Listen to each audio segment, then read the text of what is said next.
to use the Craft Express Oven. Start by plugging in your press. Your oven will turn on automatically. Turn the knob on the left side of your oven to set the upper oven temperature.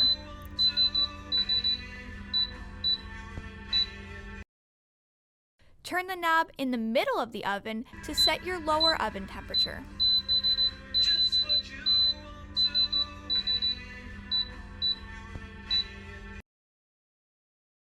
Use the knob on the right-hand side of your oven to set your time. When it's done preheating, your timer will start automatically. Place your blank substrate wrapped with your design in a shrink wrap sleeve and place it in the oven. The sleeve will shrink automatically. Once your item is done transferring, take it out of the oven and cut away your shrink wrap sleeve and paper to reveal your finished product. Hold down the button on the right-hand side of your oven to turn your oven off.